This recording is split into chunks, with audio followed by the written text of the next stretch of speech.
Over the skies of Europe, a new kind of war is taking shape. It's quiet, it's constant, and it's forcing a complete rethink of how an entire continent defends itself. So, let's get into it. We're going to break down Europe's incredibly ambitious plan to build a high-tech shield for a 21st century world.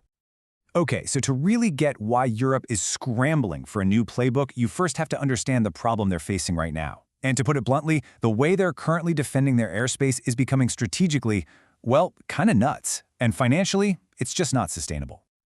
And this slide right here, this tells the whole story. You have a state-of-the-art missile that costs, let's say, $400,000. It's designed to take out a multi-million-dollar fighter jet. But what happens when you're firing that missile at a drone that costs less than a used car? Well, you get a defense strategy that's so expensive, it basically defeats itself. Just let that sink in for a second. Almost $500,000 gone for one single interception of a cheap threat. The math just doesn't work. And you can bet Russia knows this. They're using this exact mismatch to poke, to prod, and to drain NATO's very expensive resources. And look, this is not some theoretical what-if scenario. This is happening now. Just take a look at a single month. You've got dozens of these low-cost, Shahed-style drones buzzing into Poland. You've got Russian fighter jets punching into Estonian airspace. You have drones popping up near airports in Denmark. These are not isolated incidents. It's a constant, steady campaign of pressure. So here's the bottom line. The entire game has changed. During the Cold War, it was symmetrical. It was like a heavyweight boxing match, expensive jet versus expensive missile. But today, it's more like a heavyweight boxer trying to swat a whole swarm of mosquitoes. The old logic has been completely turned on its head. Which brings us to the big idea, the proposed solution. And it's a concept that honestly sounds like it's straight out of a sci-fi movie, but it's born from a very real, very urgent need. They're calling it the drone wall. Now, let's be super clear here. When you hear wall, don't picture concrete and steel. Nobody's building a physical barrier. Instead, I want you to imagine a giant, invisible, technological web. It's a whole network of sensors, jammers, and weapons, all linked together, designed to spot and stop these drone threats cheaply and efficiently. And this isn't some fringe idea cooked up in a think tank. This is coming from the very top. The president of the EU Commission, Ursula von der Leyen, is the one championing it. Her vision is for this seamless defensive line that covers the EU's entire eastern border. It's a massive signal that Europe's leaders are finally getting serious about this new kind of threat. But a grand vision is one thing. Making it a reality, that's a whole different ball game. And building this drone wall faces three, well, let's call them towering hurdles. If they can't clear these, this shield is never getting off the ground. So let's break down exactly what they're up against. The challenges really fall into three buckets. First, you've got the sheer technical scale of it all.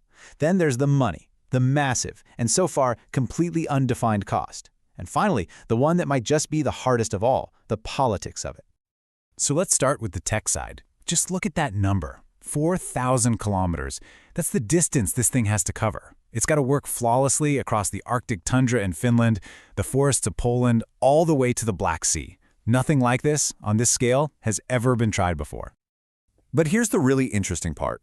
The individual pieces of technology, they mostly exist already. We've seen how effective Ukraine has been using simple acoustic sensors to hear drones coming. The US has laser weapons that can take out a drone for just a few bucks a shot.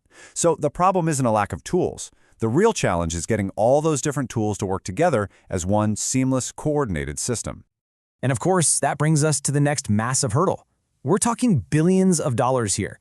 So the huge, flashing question mark hanging over this entire project is, who's going to foot the bill? Honestly, right now it's anybody's guess. Will the EU create a whole new fund just for this? Will they try to scrape money away from other existing programs? Or is it just going to be a messy patchwork where every country chips in what it can? As of today, the financial plan is just as blurry as the technical one. And all of that leads us to the final and maybe the most difficult obstacle of all, politics. Because to make a system like this actually work, you need more than shared tech and shared money. You need a shared command structure. And this slide lays out the core dilemma perfectly. Of course, every country wants to maintain total control over its own military. That's the politically easy route. But a system where 20 different people are in charge is going to be slow and clunky. To make this drone wall fast and effective, you need a single, unified command. And that means nations have to agree to give up a little bit of control, which is a very, very tough sell. Right. So this idea of interoperability, it's not just about making sure everyone's plugs fit into the same sockets. It's about everyone agreeing to play by the same rules, trusting each other's judgment, and being willing to act as one single entity. And let's be real, that has been Europe's biggest challenge for decades.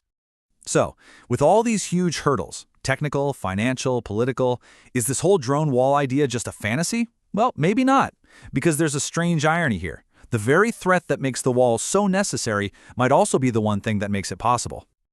This quote really says it all, doesn't it? For decades, European unity has been this slow, bureaucratic process. But a direct, shared threat has a funny way of focusing the mind.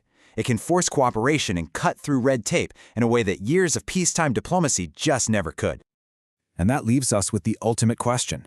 The technology is within reach. The need is crystal clear. But the political and financial obstacles are huge. So, is the shared fear of an aggressive neighbor finally enough to forge the unity Europe needs to build this shield in the sky? The answer to that is going to define security on the continent for a long, long time to come.